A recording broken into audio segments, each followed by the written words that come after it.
चलिए देखिए, हम लोग पढ़ाई कर रहे हैं क्लास 9th का इतिहास का पहला चैप्टर। ठीक है, जिसमें हम लोगों ने कल के वीडियो में यहाँ तक पढ़ लिया है। ठीक है, भारत के एक व्यापारी अब्दुल मजीद को भेंट वास्को डिगामा से दक्षिण अफ्रीका में हुई थी। ठीक है, हम लोगों ने यहाँ तक पढ़ लिया था कल के क्लास में।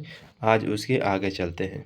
देखिए देखिए आगे कि अब्दुल मजीद के सहयोग से वास्को डिगामा को भारत आने का सीधा मार्ग मिल गया। देखिए, वास्को डिगामा को किसकी सहायता से मिला था? यानी कि अब्दुल मजीद से इसने पूछा था। किसने? वास्को डिगामा ने अब्दुल मजीद से पूछा था कि भारत का रास्ता किधर जाना है। ठीक है, तो अब्दुल मजीद ने ही बताया है कि इस समुद्र को पार करिएगा तो क्या मिल जाएगा आपको? भारत मिल जाएगा। तभी जाकर के जो वास्को डिगामा है वह समुद्र के रास्ते भारत आया था। किससे पूछ कर आया था? तो अब्दुल मजीद से पूछ कर आया था। क्या गया कि वास्को डिगामा जो वस्तुएं भारत से लेकर गया था उन वस्तुओं को यूरोपीय बाजारों में 26 गुना मुनाफे पर बेचा गया। अब देखिए, वास्को डिगामा जब भारत आया तो भारत से इसने क्या ले गया? वस्तु। यानी कौन सी वस्तु लेकर गया? तो मसाला लेकर गया। ठीक है, ये मसाला लेकर गया और जो मसाले लेकर गया वहाँ के बाज़ारों में, यानी कि अपने यहाँ यूरोपीय जो बाज़ारें थे उन बाज़ारों में उन मसालों को 26 गुने मुनाफे पर बेचा गया। जैसे मान लीजिए कि अगर मान लीजिए कि इसने सामान कितना में ख़रीदा है? अगर 1 रुपया में ख़रीदा है, ठीक है, तो उसको इसने बेचा है 26 रुपया में। कितना में बेचा है? तो 26 रुपया में इसने बेचा, यानी कि 26 गुने ज़्यादा पैसा ले करके इसने क्या किया था? तो बेचा था सामान को, इतना ज़्यादा मुनाफा लिया था। देखिए आगे है, कहता है कि कोलंबस ने अमेरिका को भारतीय उपमहाद्वीप का हिस्सा समझा और यहाँ के निवासियों को रेड इंडियन कहा था। देखिए, जो कोलंबस, ठीक है, इसने अमेरिका को भारतीय उपमहाद्वीप का हिस्सा समझा था। कोलंबस ने अमेरिका को भारत का ही उपमहाद्वीप का हिस्सा समझा था और वहाँ के जो निवासी थे, वहाँ के जो लोग थे, उसको कहा था ये जो है लोग कैसे हैं? रेड इंडियन है। वहाँ के जो लोग हैं उसको नाम दिया था रेड इंडियन। देखिए आगे आता है अमेरिगो वेस्पुची। ये स्पेन के नाविक थे। अगर हम बात करें अमेरिगो वेस्पुची कौन थे, तो ये स्पेन के एक नाविक थे। इन्होंने नई दुनिया को विस्तार से खोजा और अमेरिका को एक महाद्वीप बताया। ठीक है, यानी कि अमेरिगो वेस्पुची के नाम पर ही क्या रखा गया है? नई दुनिया का नाम अमेरिका रखा गया था। देखिए आगे यहाँ पर मिल गया, कहते कि इन्हीं के नाम पर इस महाद्वीप का नाम अमेरिका पड़ा था। ठीक है, अमेरिका किसने कहा था रखने का नाम? तो अमेरिगो वेस्पुची ने। ठीक है, अमेरिगो वेस्पुची के नाम पर ही इसका नाम अमेरिका रखा गया है। आगे देखते हैं मैगलेन। कहते हैं कि मैगलेन कौन है? देखेंगे, मैगलेन पूरी दुनिया का चक्कर जहाज से लगाया था। ठीक है, इसने मैगलेन जो था वो पूरी दुनिया का चक्कर जहाज से लगाया था, यानी कि समुद्र के रास्ते ये पूरी दुनिया को घूम गया था। कौन? तो मैगलन। इससे इस धारणा की पुष्टि हो गई कि सभी समुद्र एक दूसरे से जुड़े हैं और जैसे ही मैगलन ने चारों तरफ जहाज से समुद्र होते हुए घूम लिया, तब यह पता हो गया, यानी सबको इस बात की पता चल गई कि जो समुद्र है सभी समुद्र एक दूसरे से जुड़े हुए हैं। कहीं भी कोई समुद्र ऐसा नहीं है जिसके किनारे से हम गिर सकते हैं। ठीक है, चलिए अगर देखिए आगे आता है कैप्टन कुक के बारे में। कैप्टन कुक लिखेंगे, इन्होंने ऑस्ट्रेलिया की खोज की थी और साथ साथ न्यू फाउंडलैंड के द्वीपों का भी पता लगाया था। देखिए कैप्टन कुक कौन थे? तो पूछेगा आपसे प्रश्न कि ऑस्ट्रेलिया का खोज किसने किया था? तो कैप्टन कुक ने किया था, याद रखिएगा। और साथ ही साथ न्यू फाउंडलैंड के द्वीपों का खोज किसने किया था? तो ये भी कौन किया था? तो कैप्टन कुक ने ही किया था। ठीक है, ध्यान रखना है। चलिए अगला है आपका सर जॉन और सेबास्टियन कैबोट। सर जॉन और सेबास्टियन कैबोट, इन्होंने न्यू फाउंडलैंड के द्वीपों का पता लगाया था। ठीक है। देखिए, ये इसने न्यूजीलैंड के द्वीपों का पता लगाया था, लेकिन न्यू फाउंडलैंड का द्वीपों का पता किसने लगाया था? तो सर जॉन और सेबास्टियन कैबोट ने। 2 व्यक्ति थे, सर जॉन और सेबास्टियन कैबोट। अब देखिए, इसमें एक और नाम आता है, नोट में लिखेंगे कि हेनरी द नेविगेटर, जो पुर्तगाल के राजकुमार था। हेनरी द नेविगेटर कौन था? तो पुर्तगाल का राजकुमार, ध्यान रखना है, ठीक है। तथा इसाबेला, जो कि स्पेन की महारानी थी। इसाबेला कौन थी? तो स्पेन की महारानी थी, ने भौगोलिक खोजों को प्रोत्साहन देने में महत्वपूर्ण भूमिका निभाई थी। 2 व्यक्ति थे जो कि भौगोलिक खोजों के लिए लोगों को प्रोत्साहित कर रहे थे, ठीक है। तो वो दोनों व्यक्ति कौन थे? तो हेनरी द नेविगेटर था और इसाबेला थी, ठीक है। तो हेनरी द नेविगेटर कहाँ का था? तो पुर्तगाल का राजकुमार था, और इसाबेला जो थी वो स्पेन की महारानी थी।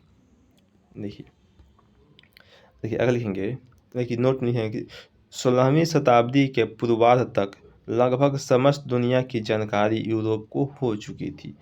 लगभग कब तक? 16वीं शताब्दी के पूर्वार्ध तक लोगों को पूरी दुनिया की जानकारी यूरोप को हो चुकी थी कि दुनिया कैसी है, ठीक है। चलिए, अब आता है नई दुनिया के बारे में। नई दुनिया, अमेरिकी महाद्वीप को यूरोपीय द्वारा नई दुनिया कहा गया था। है कि अमेरिकी महाद्वीप को, जो अमेरिका है, उस महाद्वीप को यूरोपियों के द्वारा एक नई दुनिया कहा गया था। देखिए आगे लिखेंगे कि भौगोलिक खोजों के परिणाम, ठीक है। भौगोलिक खोजों के क्या परिणाम हुए? लिखेंगे, पहला हुआ कि व्यापार वाणिज्य पर प्रभाव पड़ा। भौगोलिक खोजों के परिणाम है कि जो व्यापार वाणिज्य है उसमें प्रभाव पड़ा। व्यापार जो है क्या हो गया? और गतिशील हो गया, ठीक है। दूसरा का है कि औपनिवेशिक साम्राज्य का विकास, ठीक है। देखिए, औपनिवेशिक का मतलब होता है कि दूसरे देश से आए हुए लोग, ठीक है, तो उनका बस्ती, यानी कि उनका विकास। वाणिज्यवाद का विकास। चौथा है कि ईसाई धर्म एवं पश्चिमी सभ्यता का प्रचार प्रसार, ठीक है। क्या हुआ कि ईसाई धर्म एवं पश्चिमी सभ्यता का प्रचार करना शुरू हो गया यहाँ से। और उसके बाद हुआ कि दास व्यापार का विकास, और यहीं से क्या हुआ? तो दास व्यापार का विकास हुआ। दास व्यापार क्या होता था? जैसे किसी आदमी को पकड़ करके लोग बेच देते थे। जो राजा होते थे, जो बड़े बड़े आदमी, वह छोटे छोटे जो गरीब लोग रहते थे उसमें से पकड़ करके ये उनको बेच देते थे।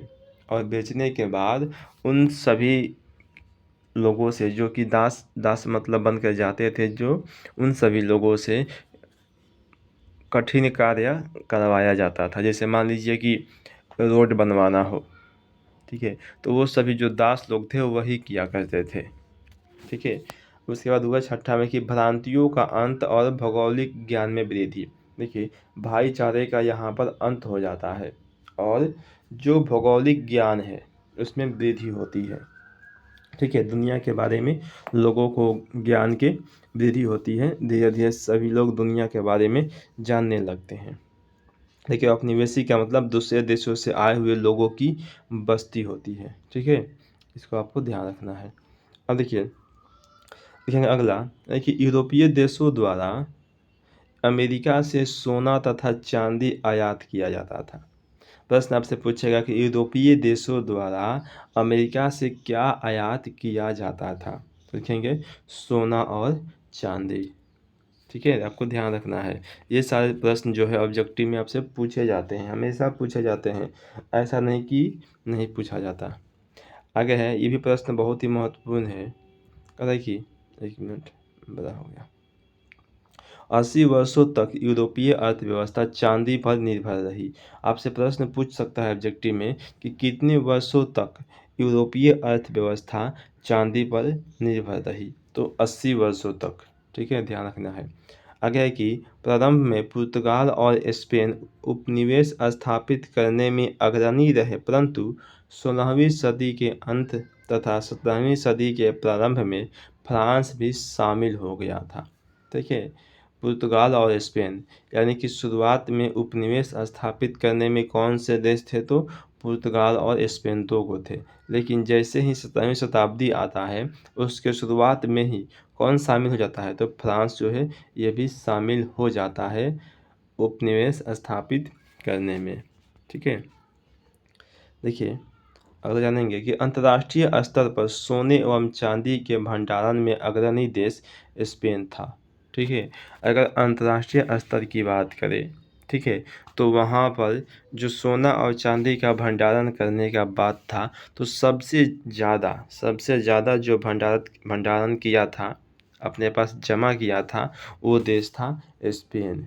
ठीक है, अब लिखेंगे 16वीं शताब्दी के अंत में गुलामों का व्यापार काफ़ी बढ़ गया था, और 16वीं शताब्दी के अंत आते आते जो गुलामों का व्यापार था, ठीक है, यानी कि दास व्यापार जो था वो बहुत ज़्यादा बढ़ गया था, क्योंकि उसमें उस समय लोगों की मांग और ज़्यादा हो गई थी, सड़क बनाने के लिए, खेती करने के लिए, ठीक है, ये सब कठिन कार्य के लिए लोग दास व्यापार करते थे। आगे कि सामने और भी है, इसको याद रखना है, सामने और भी है, लिखा है कि सामने और भी है। इस क्या है, तो ये स्पेनिश सिक्का है।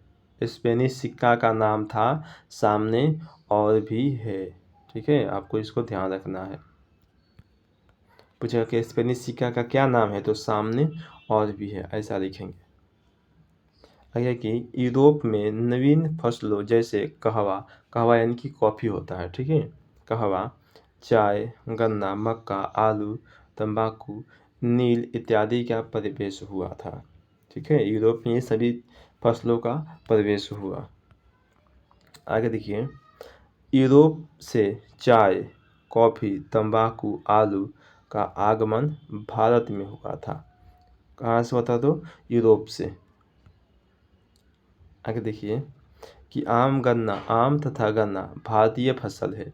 आम और गन्ना क्या है, तो भारतीय फसल है न। ठीक है, आलू भी कहाँ से है, भारतीय फसल नहीं है, दूसरे जगह से आया हुआ है, यूरोप से। कुछ अन्य परिणाम भी हुए थे, उसको भी हम लोग जान लेते हैं। देखेंगे, यूरोप विशेषकर इटली में नए नगरों का उद्भव, भूमध्य सागर के महत्व में वृद्धि हुई थी। उसके बाद पूंजीवाद, वाणिज्यवाद एवं साम्राज्यवाद का विकास हुआ था। आगे कि नौसैनिक क्रियाकलापों में वृद्धि हुई थी। ठीक है, यानी कि सैनिकों की संख्या में भी वृद्धि हुई थी, उनके काम करने के, युद्ध लड़ने के कला में भी वृद्धि हुई थी। चलिए अगर देखिए आगे है आपका, कहता है कि भारत में यूरोपीय कंपनियों की स्थापना, तो पुर्तगालियों का आगमन कब होता है, तो 1498 में।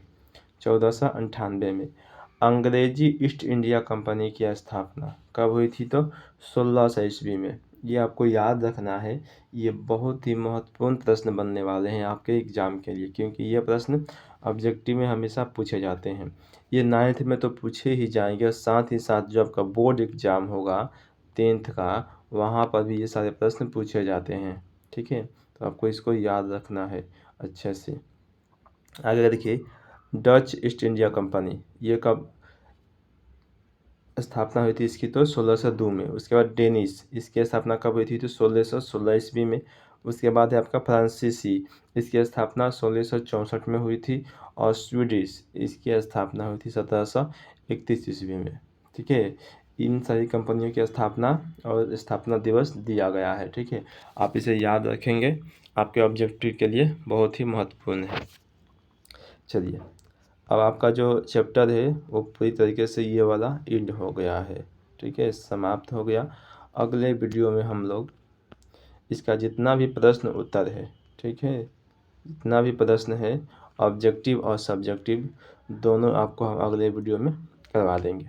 ठीक है, चलिए आप लोगों से रिक्वेस्ट है, अगर आप लोगों को वीडियो अच्छा लगा हो तो प्लीज़ आप लोगों से रिक्वेस्ट है, जो भी बच्चे नए हैं हमारे चैनल से जुड़े हुए हैं वो लोग चैनल को सब्सक्राइब जरूर कर लें। ठीक है, और लाइक करें और शेयर भी करें अपने दोस्तों में, ताकि सब कोई अच्छे से पढ़ाई कर सके। ठीक है, तो चलिए हम लोग मिलते हैं अगले वीडियो में।